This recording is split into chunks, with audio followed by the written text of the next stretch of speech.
I do want to move on to our next topic. We're going to talk about America's economy, Black suffering, and the urgency for accountability.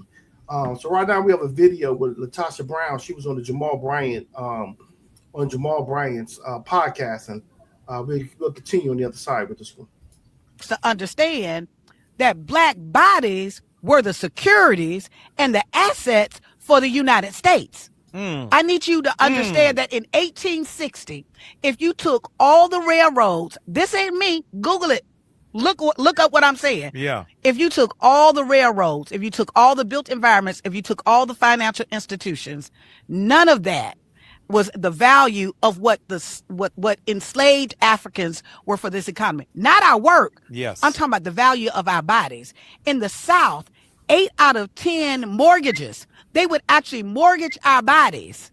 That 8 out of 10 mortgages that were given were they were backed by Black bodies. I've never known this a day in my life. I'm telling you, I didn't either. I actually found this out from a white man that told me about 8 out of 10. 8 out of 10. In addition to that, America never would have been able to even go to the stock market. They built that based on I need you to understand. Yeah. They didn't have gold. Yeah. They had Black gold. They used and created mortgages on Black bodies and leveraged the value of our heads, of our bodies, so that they can actually build. We were the securities.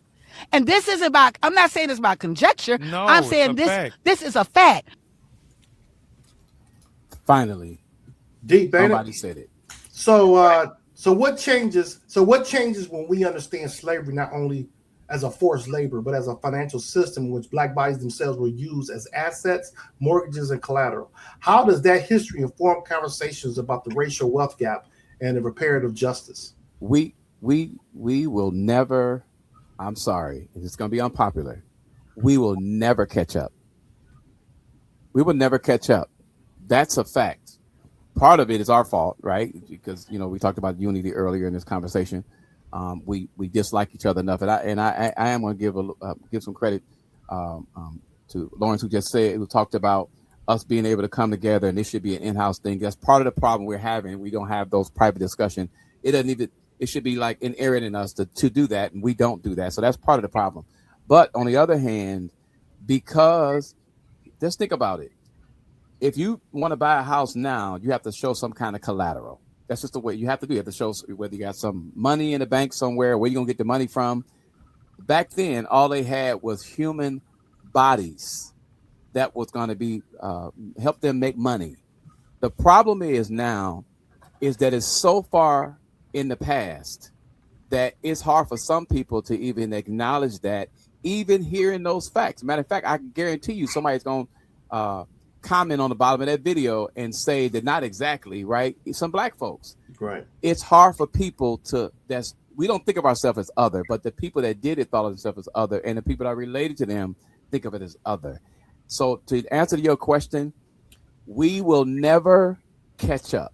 What we can do is try to understand the history and figure out how we got there, and try to work together with groups that are working in our community to build that wealth gap.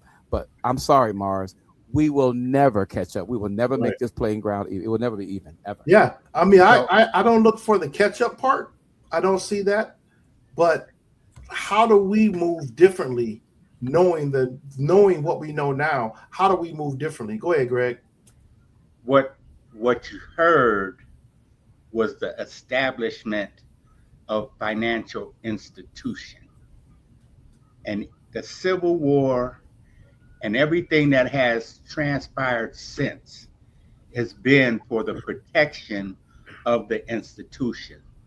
Racism is about systems and institutions. It's not about people. And because of capitalism, they convince people you got to get as much as you can, you got to do what you should do, and you end up with a Stephen A. Smith. And you end up with someone that has, I'm looking for this amount of money, I'm looking for this price, I'm gonna dance to whatever music you laid out, even when you know the system is rigged against you. That's addiction. That's who we are. We are addicted to fame and attention, Right. And we don't want to talk about the hard, ugly truth that the Civil War was about rich people in the South Right. having to share their wealth. Yeah. And had to do it when all of the people who were backing those mortgages said, "Oh, we're not going to get involved with slavery. We're not going to back you no more." Right. Then what they going to do about their wealth? Right? When I agree. look at the people today. We are all crashing. Gas is going to $5. A dozen eggs is $5. What you going to do? You going to go to work or you going to eat? No, I agree. I'm going to follow that up with another video. I'm going to come back to Lawrence. They ban our history. They ban our history because Delete that one out. I did that again, didn't I? Yep, delete that one out, and then you can put in the next. I got it. Oh man. by definition is political.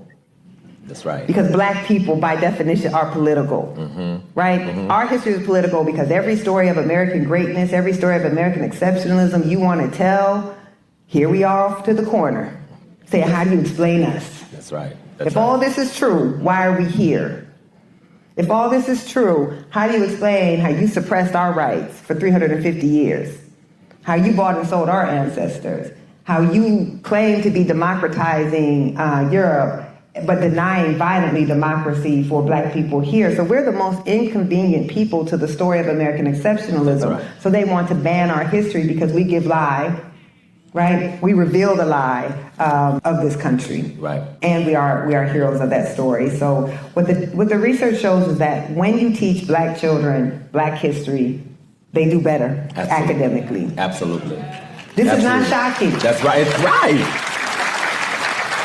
Right? If you see yourself in the story, then you have a powerful sense of who you are. Sure. And I know, I mean, this is why they ban our history, because once I got a little taste of black history, I became incorrigible as a student. I was challenging everything, right? I would go up in social studies like, where are we? Why aren't you talking about this? What about this, right? Right. And so all of a sudden, you don't just accept the narrative that they give you, and you start to challenge it. And Right. you start to have an understanding. So I, because of this class I took at 15 years old with a black educator named Mr. Ray Dow, where he introduced me to Before the Mayflower by Oh, Lerone yes, Bennett, Lerone, sure. and the year 1619, I became the child who would go on to create 1619 Project. Wow. If I don't get that class, I don't create this project. That's right. And so they want to ban the class because they don't want more of us. That's right. They don't want more Dr. Blacks. They don't want more Nicole Hannah-Joneses. That's right. They don't That's right. want people That's who right. can help our children know that there is nothing wrong with black folks. There's something wrong with our country. That's right. That's right. That's right. Incredible. That's Dr. Black and Nicole Hannah-Jones. And man, so this is the question, Lawrence. What would genuine solidarity and accountability look like in the workplaces, schools, media, houses, and worship and government? What would that look like? You said genuine? I don't know. I picked the right one for this question. That was intentional, brother. You know? Hey, you threw that alley up. I'm about to slam dunk it. First of all, we'll never see that because this country is just not genuine in any thoughts that they have, whether it be black bodies, brown bodies, or the female body. They don't have any genuine thoughts. The problem is that we've allowed this corrosion to just fester for so long that we just have a infected country of hate, lies, and denial, and just unaccountability. And that's the problem. We need more Hannah Joneses and so many more out there like that. I had a black social studies teacher that used to make us every weekend. We go home, and then on Monday he wanted us to bring some type of ad from the not ad, but a article from the newspaper, and that takes you how far back I was in school. Take an article from the newspaper and talk about what's happening in the community around you. And he used to, have these sidebar conversations and lessons about Black history. He was He was a Kappa man and went to Lincoln, the HBCU, same HBC. I think him and my mother went to college together, if I remember right. You know, one of those few black male figures that you have in your life as a young black man that kind of pushes you forward and makes you want to think differently and do better. And unfortunately, we don't have enough of us like that out there for our daughters and sons to see. And now they're removing our history from the lesson plan. And so there's zero signs of hope. So if as a black child, all I see is another dead black body, another relative getting locked up, another, bill that my mother couldn't pay, another mortgage that we couldn't pay, and now we got to move. If I'm constantly seeing the unhappiness in my surroundings and in my family, then I don't have that hope. Where just learning that there was somebody just like me that had that same story and had that same path, and they made it, that might give me a glimmer of hope as a little black boy growing up in the hood. And so, that's necessary for our development as little black boys and little black girls, is to see that positive side of it, right?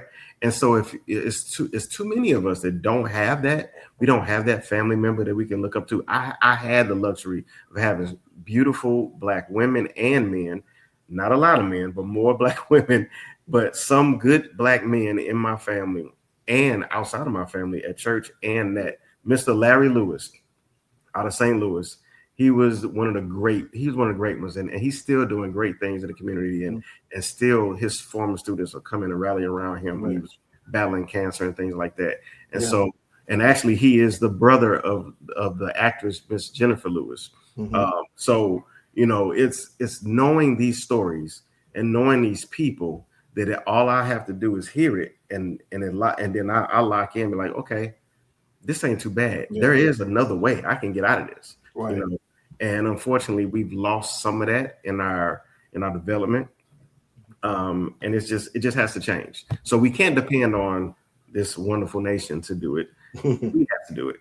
No, we got to do it. And you're right, because like even with me growing up, you had neighbors who had certain careers that even molded me into always challenging myself and doing something that wasn't the normal. When I say not the normal, going after professions, and you all know what I do for a living. So it's like something in my time in the late 90s, middle 90s, when I started to really go after my career, it was where I choose something that was not that popular.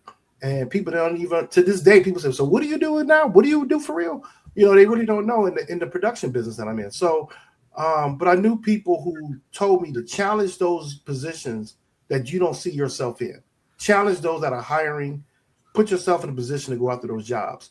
But you need those black men in your life to be able to give you that type of instruction, or to even give you that type of foresight to see in the distance, like, wow, this is what he was talking about back 10 years ago. But are you going to say something, EB, to that? I was going to say that part of the problem is we don't know who we are.